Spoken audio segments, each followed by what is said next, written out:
సీతా వైద్యం కిషన్ అందరికీ సుపరిచితున్నే, సదాశివపేట వాస్తవన్నే. అయితే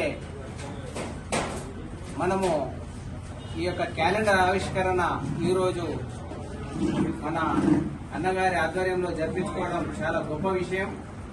తెలంగాణ రాష్ట్రంలోనే పద్మశాలిగా మన చింతప్రభాకర్ అన్న ఒక ఐకాన్ గా నిలబడ్డాడు. పద్మశాలిలా అసలు నిలబడితే గెలుస్తారా, సార్లు గెలవాలా అనే పద్ధతిలో ఎవరు సీట్ ఇచ్చే పరిస్థితి లేని టైంలో కూడా అన్న రెండోసారి మళ్ళీ మనకు మన ఐకమత్యాన్ని చూపించి మన అన్నను గెలిపించుకోవడం, తెలంగాణ రాష్ట్రంలో పద్మశాలి ఐక్యత ఉన్నది అని తెలియజేయడానికి ఇదొక నిరూపణ.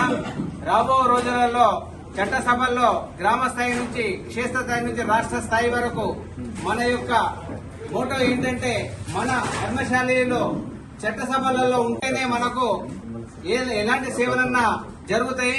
కాబట్టి మన పద్మశాలీలు ఎక్కడ ఉన్నా కూడా మనం చట్టసభలలో వెళ్ళడానికి మనం సహకరించాలి.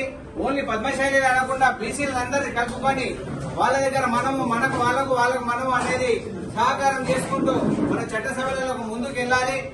మనకు గాడ్ ఫాదర్ అనేది లేదు, అన్ని కులాలలో గాడ్ ఫాదర్ అనేది ఉన్నారు, వాళ్ళు ప్రోత్సహిస్తారు కాబట్టి వాళ్ళు ముందుకెళ్తున్నారు. మనం ముందుకు తీసుకునే వాళ్ళు లేరు కాబట్టి దయచేసి మన దాంట్లో ఎవరైతే ఉత్సాహవంతులు ఉన్నారో వాళ్ళందరూ మన అన్నకు మనము చెప్తే, ఎందుకంటే అన్న అంటే నేనున్నా అని ఎనీ టైం మనకు ప్రభాకర్ అన్న 24 గంటలు మనకు అందుబాటులో ఉంటాడు. కాబట్టి ఎవరు కూడా ఉత్సాహవంతులు ఉన్నా ఇక్కడ మన సంగారెడ్డి మొత్తం కంప్లీట్ ఈ యొక్క నియోజకవర్గంలో ఎక్కడ ఉన్నా కూడా అన్నకు చెప్తే అన్న ప్రోత్సహిస్తాడు. మనకు రాష్ట్ర సంఘం నుంచి కూడా మేము కూడా మన